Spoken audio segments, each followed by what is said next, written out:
தம்பி இந்த கொடி 15 வருஷமா எங்ககிட்ட இருக்கு. நாங்க எல்லாம் தோரணம் கட்டுவோம். எந்த படம் ரிலீஸ் ஆனாலும் தோரணம் கட்டுவோம். அந்த கொடி அதே மாதிரியே தனுஷ் ராஜிக்கு யாராவது கல்யாணம் ஆச்சுன்னா அந்த கொடியை தான் தோரணம் கட்டுவாங்க. அடுத்தது வந்து காது குத்து எல்லாத்துக்கும் அது போவோம். இப்போ என்ன ஆச்சுன்னா இந்த பசங்க கொஞ்சம் பேர் அதை காரில் மாட்டுற மாதிரி ரெடி பண்ணி எடுத்துகிட்டு வந்துட்டாங்க.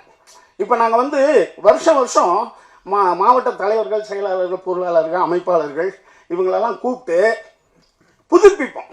ஏன்னா ஒருத்தன் திடீர்னு துபாய்க்கு வேலைக்கு போயிடுவான், செயலாளராக இருந்தவன். அதுக்கு பதிலாக இன்னொரு போஸ்டிங் போடணும். அப்படி இல்லைன்னா இருக்கிறவங்களுக்கே திரும்பி புதுப்பிச்சு தருவோம். அடுத்தது புதிய மன்றங்கள் திறந்துருப்பாங்க, அதை பற்றி டிஸ்கஸ் பண்ணுவோம். அப்படி வருஷம் ஒரு விழா நடத்துவோம். அதை இந்த தடவை நடத்தணும். அதில் சில பசங்க காரில் மாட்டுற மாதிரி அந்த கொடியை ரெடி பண்ணி எடுத்துகிட்டு வந்தாங்க.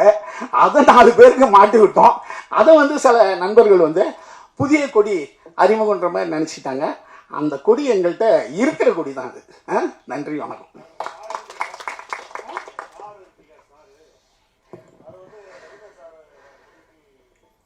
என்னென்ன சொல்ல புரியல.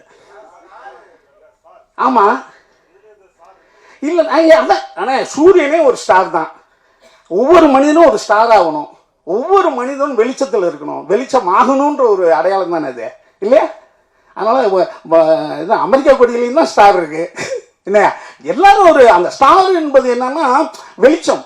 அது ஒரு எல்லாரும் வெற்றிக்கான ஒரு வழின்றதை நம்ம சொல்கிறது தானே. மற்ற அதில் வந்து வேற ஒன்றும் எதுண்ணே அண்ணே, எது எப்போது நடக்குமோ அது நடக்கும்ண்ணே.